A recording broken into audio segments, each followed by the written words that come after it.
ini kan tadi kan sudah saya usir ya, apa nggak ada kepentingan anjing ngusir. Tiba-tiba datang lupa, ke rumah sini. Nah,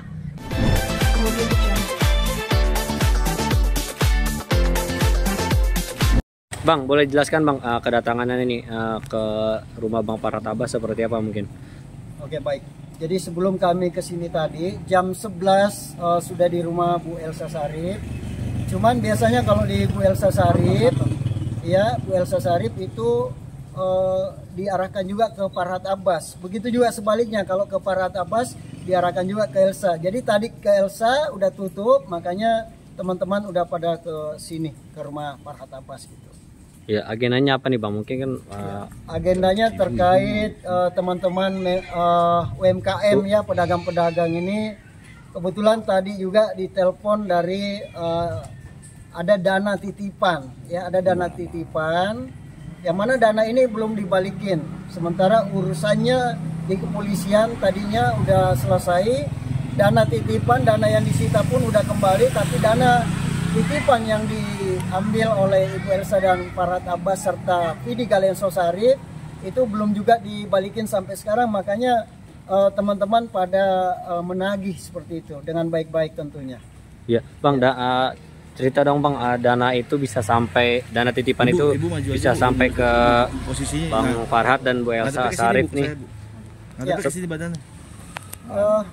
Baik, jadi dana tersebut bisa sampai ke Elsa dengan Farhat Abbas dan Vidi Galenso Sharif itu di tahun 2019 akhir atau di awal 2020 itu ada perusahaan UMKM yang mana dananya masuk ke dalam perusahaan, lalu kemudian perusahaan itu dikira ya dituduh pasal investasi bodong.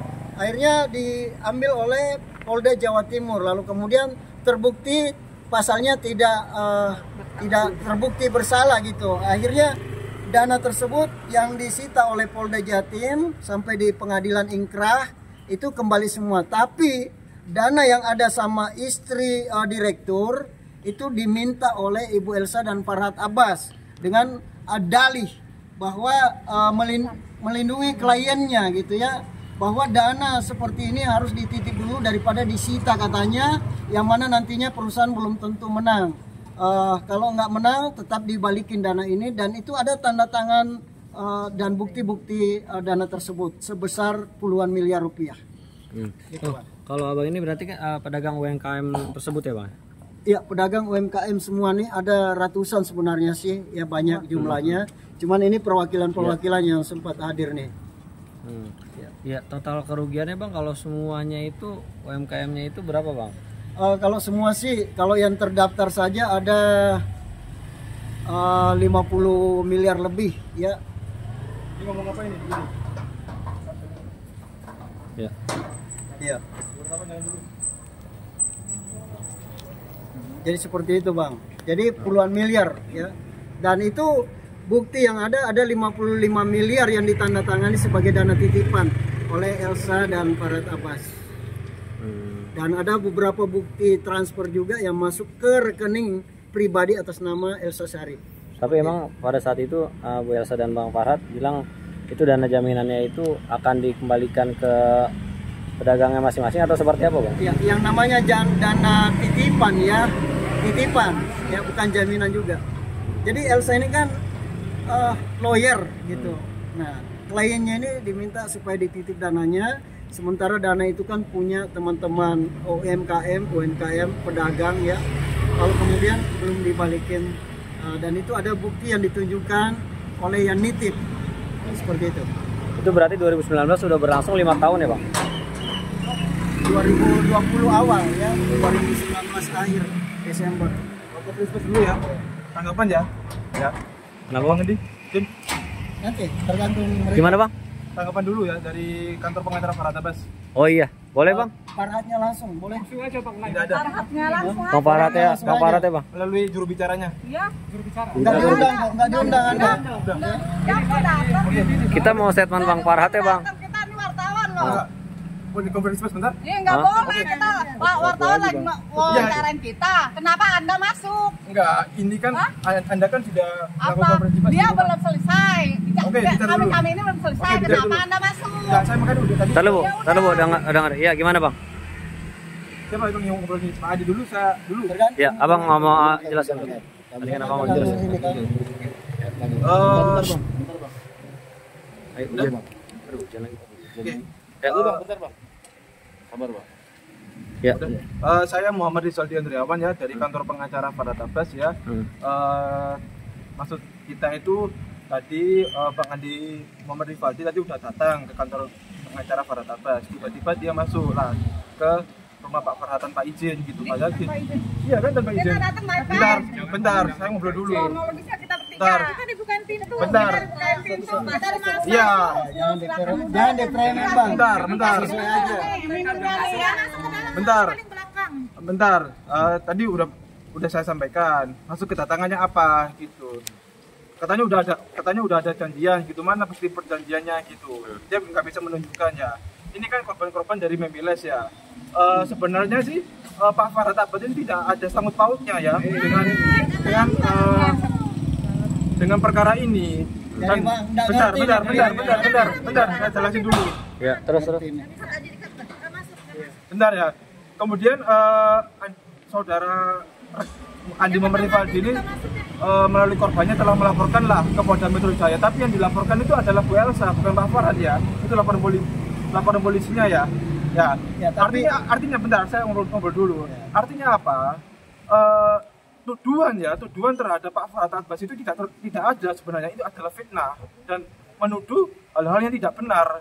Dan kemudian kita sudah juga membuat laporan polisi ya di Polres Jakarta Utara terkait dugaan tindak pidana penghinaan, pencemaran nama baik yang dilakukan oleh oleh Andi Muhammad Rizaldi dengan menuduh Pak Farhad Abbas telah melakukan hal-hal terkait penggalapan dana pada korban Memiles untuk juga melaporkan Kamal Kermini dan Sanjay. Jadi korban-korban ini kepentingan hukumnya apa? Tapi juga ada korban juga yang akan melawan PT Aku Cinta Memiles ya. Itu ya. PT Aku Cinta Memiles Kamenkam. Iya enggak. Proses hukumnya kan masuk persidangan kan tahun 2020 kan. Nah, kemudian berubah dananya kalian yang berubah menjadi Aku Cinta Memiles. Nah, kita sudah mengumpulkan total ada 20 korban yang kita mendapatkan surat kuasa untuk melaporkan PT Aku Cinta Memiles ya. 20 korban ini telah dirugikan karena korban telah dirugikan sejumlah kurang lebih 4,5 miliar itu. Nah, itu kita sudah laporkan di Polres Jakarta Utara. Saya sebagai pelapornya sendiri dan sudah diperiksa 5 korban ya. Nah, nanti perkembangan selanjutnya akan dilakukan pemeriksaan terhadap korban-korban selanjutnya. Jadi sebenarnya tuduhan terhadap penggelapan dana ya terhadap Pak Farhad Abbas itu adalah tidak benar ya. Karena apa? Dana tersebut dipegang oleh Kamenkam. Bukan. Kenapa? Kalau memang benar itu, kenapa laporan polisinya ditolak? Bukan ditolak, nanti Ya, saya jelaskan. itu laporan polisinya ditolak. Bukan Artinya apa? Yang dilaporkan hanya Elsa Sharif saja. Ya, bukan Pak Farhad Abbas. Artinya tidak ada sangkut pautnya sama sekali. Tentu polisi pintar sekali menilai peristiwanya ini ada nggak sangkut pautnya gitu. Nggak mungkin laporan polisinya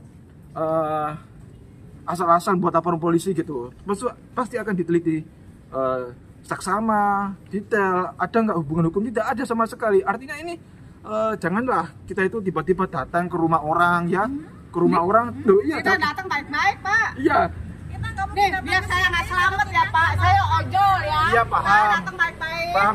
Terus saya dikasih minum, saya disuruh masuk ke dalam, suruh duduk, dikasih minum. Ini minumnya nih tadi. Merek, Bu, Tadi merek. saya nanya, Pak Farhad ada Bu, merek, Bu. di dalam. Merek. Di Ya, atas. paham, betul. Hah? Sekarang jangan memutarbalikkan fakta, mentang-mentang Anda pengacara, ya. Aduh, Gini, kalau- kasihan member, sudah menunggu lama. Kalau memang dirugikan silakan lapor polisi saja, jangan datang ke rumah, lapor polisi saja. Lapor polisi ya, enggak. Kalau memang pihak dirugikan ya, dan ternyata dipakai oleh Pak Farhad, lapor polisi saja toh, laporan polisinya ditolak. Anda sudah menang, udah ingkrah. Eh. Hah? Bebas. Itu berubahlah ke PD Aku Cinta Memiles, kita sudah lapor balik ini. Jadi PT KMK, bukannya Aku Cinta Memiles. Ya, PT ya. Kaminkam. Ya, ngerti saya tekankan lagi, Pak Sanjay waktu digerbek ya, waktu itu investasi bodong, katanya ternyata memang menang bebas murni di Surabaya. Direkturnya F. Suganda kan, PT Akutina Memiles. Direktur nggak ada direktur. Kita akan laporkan polisi itu. Jadi proses hukumnya kita sudah lapor polisi Polres Jakarta Utara dan segera akan dilakukan penyidikan dan penetapan tersangka. Jadi jangan membuat kegaduhan di kantor pengacara kita ya. Bang, kalau Bang Farhad sendiri kenapa nggak mau kasih statement langsung? Ya karena sudah diberikan kuasa kepada saya untuk keluar ngomong apa adanya. Tadi ngomong Pak Farhad apa sih mana? Ada di lantai 2. Abang dengan siapa bang namanya? Rizaldi. Iya. Sebagai pengacara juga. Kantor Pak Farhad. Oke. Gitu. Tadi Pak saya datang ke sini baik-baik, disambut dengan baik-baik di dalam, disuruh masuk demi Allah demi Rasulullah, jangan aja. Gini. Terus saya tanya sama temannya dia, Pak Farhadnya ada Bu di lantai 2, dia sholat tuh, habis lantai 2 mungkin Farhad nelponin marah-marahin, Ibu ada janji Bu? Oh nggak ada, saya gituin ya. Dia janjinya sama Pak Ripadi, kalau saya bilang enggak, otomatis saya disuruh keluar dong. Ya, ini kan tadi kan sudah saya usir ya. Nggak ada kepentingan. Anjing diusir. Tiba-tiba datang Pak, ke rumah sini. Nah, masuk gerombolan gitu. Halo Farhad, keluarkan duit saya. Duit member yang kamu sita. Ibu nuduh sembarangan di media, hati-hati Bu.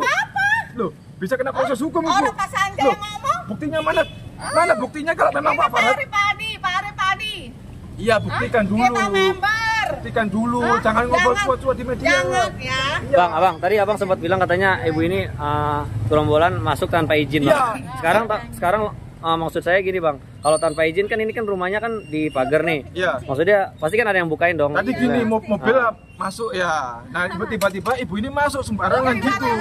Itu yang kedua, Pak. Itu yang kedua. Yang pertama kita datang baik-baik, disambut. Disuruh duduk masuk dalam. Ini minumnya loh Pak. Kalau kita nggak disambut ngapain dikasih minum? Nih minumnya nih aqua loh. Maksud itu tadi bos Mimalis itu ditelepon ibu betul. Coba betul. Pak Sanjay tadi menelpon Pak Andi. Pak Andi tolong bantu member ke Elsa Sarip. Itu kemudian bicara juga sama ibu. Bicara dana titipan. Ini kan sebenarnya kan Memiles kan telah merugikan banyak orang ya. Dia dirugikan. Iya enggak. Dia kan mengatur pengelolaan dana. Dia mengatur pengelolaan dana dan mengiming-imingi akan dapat reward ya, penghargaan ya. Bentar. Saya ngobrol dulu. Jadi gini, Bentar. Saya ngobrol dulu Pak Andi tadi udah ngobrol. Enggak. Saya belum tahu, baru mulai tadi. Saya baru mulai tadi, makanya saya mau tanggapi. Sebenarnya kan Kamkam kan ada perusahaan yang bergerak di bidang periklanan. Dia menawarkan reward. Dia telah merugikan banyak masyarakat. Dana terhimpun dari masyarakat.